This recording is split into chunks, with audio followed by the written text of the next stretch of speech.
C'était un soir calme, au bord de l'océan. Le vent soufflait doucement, et les vagues caressaient le sable. Une sirène, belle et solitaire, nageait près des rochers. Depuis toujours, elle observait le monde des humains de loin, sans jamais s'en approcher. Elle avait appris que l'amour entre une sirène et un humain était interdit, mais ce soir-là, tout changea. Sur la plage, elle vit un corps étendu. C'était un jeune homme. Il était blessé, inconscient, le visage tourné vers le ciel. La sirène eut peur au début. Elle hésita. Devait-elle fuir? Mais quelque chose l'attira. Une étrange sensation dans son cœur. Elle s'approcha doucement, elle posa sa main froide sur son front brûlant. Il respirait encore. Alors elle resta là, assise à côté de lui, en silence. Elle chanta doucement, une mélodie que seules les sirènes connaissent. Et pour la première fois, elle ne se sentit plus seule. Cette nuit-là, deux mondes différents se sont frôlés. Deux âmes perdues se sont rencontrées. Et sans le savoir, une histoire d'amour venait de naître. Dans le secret des vagues. Depuis cette nuit, la sirène retournait chaque soir sur la plage. Le jeune homme s'était réveillé. Il croyait d'abord avoir rêvé, mais à chaque coucher du soleil, elle était bien là. Assise sur un rocher, les cheveux brillants sous la lune, elle l'attendait.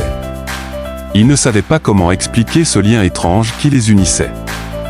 Ils venaient de deux mondes opposés, mais leurs cœurs se comprenaient sans effort.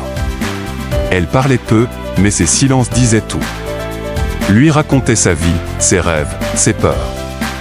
Elle l'écoutait, fascinée, ils riaient ensemble, parfois sans raison. Elle lui chantait des chansons de l'océan, et lui parlait des étoiles.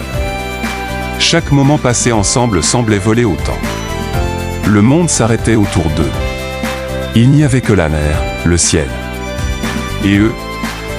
Mais ils savaient que ces instants ne dureraient pas. Ce n'étaient que des nuits volées, secrètes. Pourtant, chaque regard, chaque sourire, rendait leur lien plus fort. Ils ne se l'étaient pas encore dit, mais au fond d'eux, ils savaient déjà, ils s'étaient aimés sans même s'en rendre compte. Le temps passait, et leur amour grandissait en silence.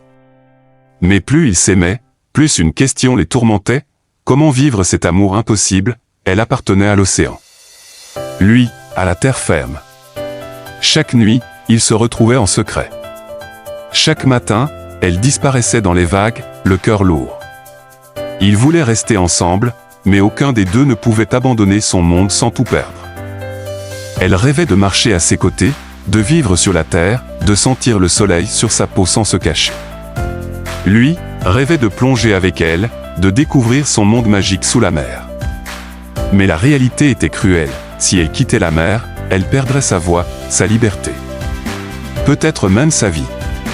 Et s'il la suivait sous l'eau, il ne pourrait jamais respirer, ni survivre. Il ne parlait pas souvent de cette douleur, mais elle était là, entre chaque sourire, chaque regard.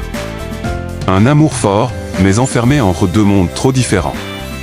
Un soir, elle murmura: « Et si un jour, je devais partir pour toujours? Que ferais-tu » Il baissa les yeux. Il n'avait pas de réponse. Une nuit, la sirène ne revint pas. Le jeune homme l'attendit, seul, le regard perdu dans les vagues. Le vent soufflait plus fort que d'habitude, comme si l'océan pleurait. Au fond des eaux, la sirène avait pris une décision. Elle était allée voir la gardienne des mers, celle qui pouvait lui donner des jambes humaines. En échange, elle devait abandonner ce qu'elle avait de plus précieux, sa voix, cette voix magique qui guérissait, apaisait, faisait rêver. Sans hésiter, elle accepta. Pour lui. Pour l'amour. Au lever du soleil, elle sortit de l'eau. Ses jambes tremblaient, chaque pas était une douleur. Mais elle souriait. Elle était prête à vivre comme une humaine. Prête à l'aimer sans limite, mais la plage était vide, il n'était pas là. Jour après jour, elle revint. Elle l'attendit, espérant le voir courir vers elle, lui dire qu'il avait compris, qu'il l'aimait toujours. Un soir, alors que la lune éclairait doucement la plage, elle marcha comme toujours, les pieds dans l'eau froide. Mais cette fois, quelque chose était différent. Au loin, une silhouette se dessinait. Un homme avançait, les yeux fixés sur elle, son cœur battit plus fort. Ses pas devinrent rapides, presque pressés. Lorsqu'il fut assez près, elle le reconnut, c'était lui. Les années avaient laissé des marques sur son visage, mais son regard. Son regard était resté le même. « Je t'ai cherché », murmura-t-il. Je n'ai jamais cessé, les larmes montèrent à ses yeux. Elle voulut parler, mais sa voix ne venait pas. Alors il la prit dans ses bras, et à cet instant, la mer sembla s'apaiser. Une vague douce effleura leurs pieds. Et un chant, venu du fond de l'océan, résonna. Elle sentit quelque chose renaître en elle. Sa voix magique, ce soir-là, elle chanta de nouveau. Et cette fois, ce n'était plus un chant triste. C'était une mélodie d'amour retrouvée, les deux mondes n'étaient plus ennemis. Ils avaient choisi de vivre entre terre et mer, là où l'amour, enfin, n'avait plus de frontières.